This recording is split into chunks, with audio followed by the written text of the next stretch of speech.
और 98% मुसलमान यहाँ हम ही लोगों के भाई हैं, हम ही लोगों से कन्वर्ट होकर वो मुसलमान बने हैं। उनके रहते हुए कलकत्ता का दंगा हुआ, उनके रहते हुए नोआखाली का दंगा हुआ, उनके रहते हुए पश्चिमी पंजाब में 20 लाख हिंदू और सिख काटे गए। कांग्रेस का एक तरह से समझ लीजिए कि संपूर्ण पतन हो चुका है। वो लोग जबरदस्ती सत्ता पर आना चाहते हैं। यहीं चले जाइए और में ये कन्वर्ट होकर मुस्लिम हो गए, बाराडी चले आइए। और वही 2% लोग जो हैं इस देश के मुसलमानों को 98% जो हिंदू से मुस्लिम हुए हैं उनको बरगलाने का काम वही 2% करते हैं, जो विदेशी मुसलमान। बहुत सारे लोग भारतीय जनता पार्टी की सरकार में हिंदुओं पर सवाल उठाते हैं, क्योंकि भारतीय जनता पार्टी की सरकार ही हिंदुओं से है और एक किसी से छुपा नहीं है। आज हमारे साथ एक भाजपा कार्यकर्ता है, उनसे जानेंगे कि आखिर हिंदू होता कौन है और हिंदू किसे कहते हैं। एक बार अपना परिचय बताइए। भारतीय जनता पार्टी जिला कार्य समिति सदस्य बलिया देवेंद्र नाथ यादव। तो हिंदुओं के बारे में क्या सोचते हैं? हिंदू कौन है? भारतीय भूभाग पर रहने वाला हर व्यक्ति हिंदू है, भले ही उसकी पूजा पत्ती कोई भी हो। जो यहाँ सिख हैं वो भी हिंदू से ही कन्वर्ट होकर सिख बने हैं, जैन बने हैं, बौद्ध बने हैं और मुसलमान बने हैं।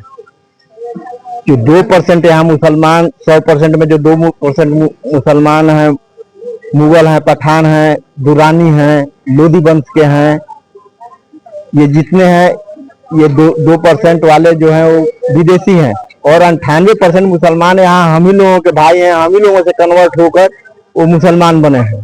यहाँ इस भूभाग पर रहने वाले सारे लोगों का DNA एक ही है, हम एक ही माता पिता के संतान हैं और सारे लोग ही हिंदुत्व की छतरी के नीचे रहने वाले, एक पूजा पद्धति न होते हुए भी एक माँ बाप के संतान हैं। राहुल गांधी जो कांग्रेस के राष्ट्रीय अध्यक्ष है, इतने बड़े ओहदे पर हैं, वो कहते हैं कि हिंदुस्तान से हिंदुत्व को खत्म करना है। तो कैसे हिंदुत्व को खत्म करेंगे? उतने बड़े नेता का उतना बचकाना बयान देना नहीं चाहिए। यही दशा है कि उन जैसे नेताओं के वजह से ही कांग्रेस की आज 10 बरस से ये स्थिति हो रही है।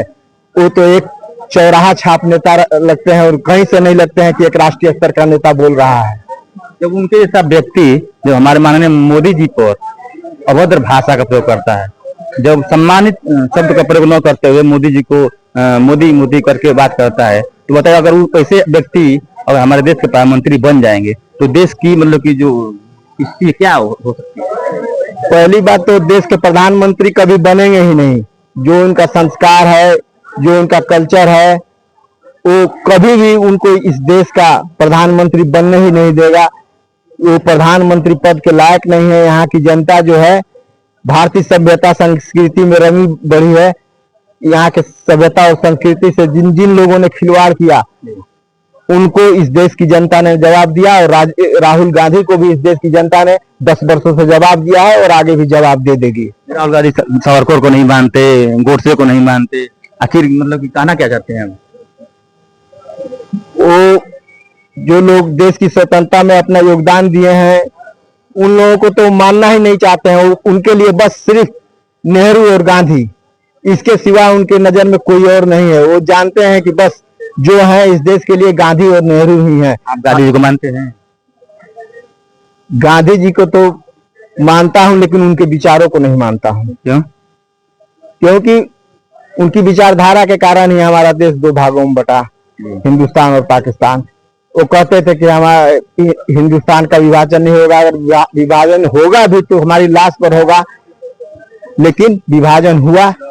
उनके रहते हुए कलकत्ता का दंगा हुआ, उनके रहते हुए नोआखाली का दंगा हुआ, उनके रहते हुए पश्चिमी पंजाब में 20 लाख हिंदू और सिख काटे गए।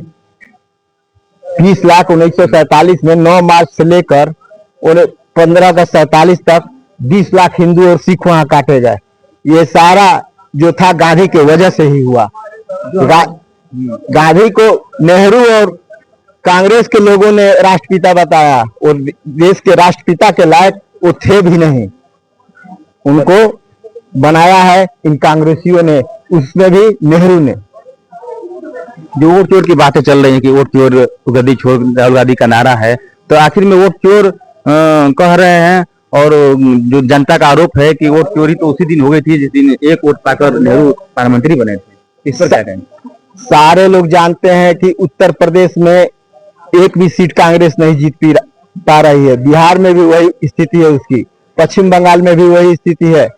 पंजाब में भी वही स्थिति चल रही है।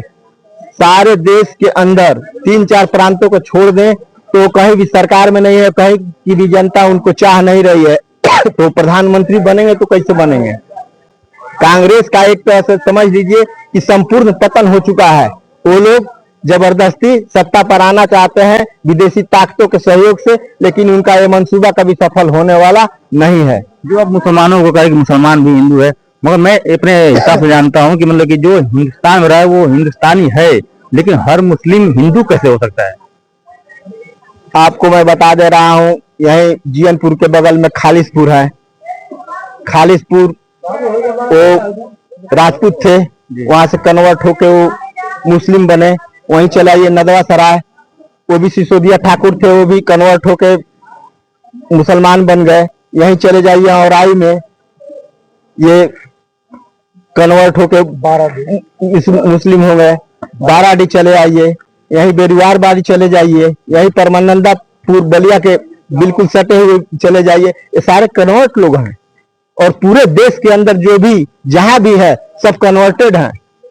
2% मात्र जो है अफगान थे, जो रामपुर के आसपास, जो रुहेलखंड कहा जाता है उसके आसपास वही थोड़ा है, और दिल्ली के आसपास उन लोगों का थोड़ा जमावड़ा है, वही 2% लोग। और वही 2% लोग जो है इस देश के मुसलमानों को 98% जो हिंदू से मुस्लिम हुए हैं उनको बरगलाने का काम वही 2% करते हैं, जो विदेशी मुसलमान हैं। हाँ, यहाँ के जो मुसलमान हैं उनको बरगलाने का काम वही 2% करते हैं।